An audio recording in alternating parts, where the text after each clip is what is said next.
ایک رات نبی کریم صلی اللہ علیہ وسلم کو قیامت کا حیرت انگیز منظر دکھایا گیا۔ کچھ نبیوں کے ساتھ صرف ایک شخص تھا، کچھ کے ساتھ پوری امت، اور پھر ایک ایسی امت آئی جس کا چہرہ افق تک پھیلا ہوا تھا۔ اور وہ امت کون ہے، اس کے بارے میں آج ہم بہت ہی پیاری حدیث بیان کریں گے۔ حضرت ابن مسعود رضی اللہ تعالیٰ عنہ سے روایت ہے کہ ایک مرتبہ رات کے وقت ہم لوگ نبی کریم صلی اللہ علیہ وسلم کے یہاں دیر تک باتیں کرتے رہے۔ جب صبح کو حاضر ہوئے تو نبی کریم صلی اللہ علیہ وآلہ وسلم نے فرمایا، آج رات میرے سامنے مختلف نبیوں کو ان کی امتوں کے ساتھ پیش کیا گیا۔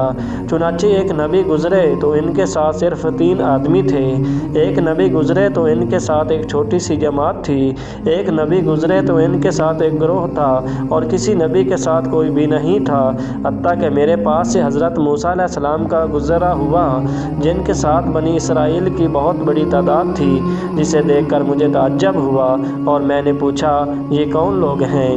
مجھے بتایا گیا کہ یہ آپ کے بھائی موسیٰ ہیں اور ان کے ساتھ بنی اسرائیل کے لوگ ہیں۔ میں نے پوچھا پھر میری امت کہاں ہے؟ مجھ سے کہا گیا کہ اپنی دائیں جانب دیکھیے۔ میں نے دائیں جانب دیکھا تو ایک ٹیلہ لوگوں کے چہروں سے بھرا ہوا نظر آیا۔ پھر مجھ سے کہا گیا کہ اپنے بائیں جانب دیکھیے۔ میں نے بائیں جانب دیکھا تو افق لوگوں کے چہروں سے بھرا ہوا نظر آیا۔ پھر مجھ سے کہا گیا کہ آپ راضی ہیں؟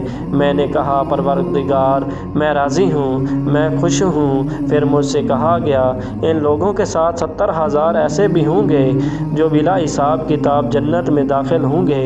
نبی کریم صلی اللہ علیہ وآلہ وسلم نے صحابہ کرام سے فرمایا، تم میرے ماں باپ قربان ہوں، اگر تم 70,000 والے افراد میں شامل ہو سکو تو ایسا ہی کرو، اگر اس کی استطاعت نہ ہو تو ٹیلے والوں میں شامل ہو جاؤ، اگر یہ بھی نہ کر سکو تو افق والوں میں شامل ہو جاؤ، کیونکہ میں نے وہاں سے بہت سے لوگوں کو ملتے ہوئے دیکھا ہے۔ یہ سن کر عکاشہ بن محصن اسدی کھڑے ہو کر پوچھنے لگے، یا رسول اللہ، کیا میں بھی ان میں سے ہوں؟ نبی کریم صلی اللہ علیہ وآلہ وسلم نے فرمایا، ہاں تم ان میں شامل ہو۔ پھر ایک اور آدمی کھڑا ہوا اور کہنے لگا، یا رسول اللہ صلی اللہ علیہ وآلہ وسلم، کیا میں بھی ان میں شامل ہوں؟ نبی کریم صلی اللہ علیہ وآلہ وسلم نے فرمایا، عکاشہ تم پر سبقت لے گئے۔ پھر نبی کریم صلی اللہ علیہ وسلم اٹھے اور اپنے گھر میں داخل ہو گئے، اور یہ لوگ بحث کرنے لگے کہ بغیر حساب اور عذاب کے جنت میں داخل ہونے والے یہ لوگ کون ہوں گے؟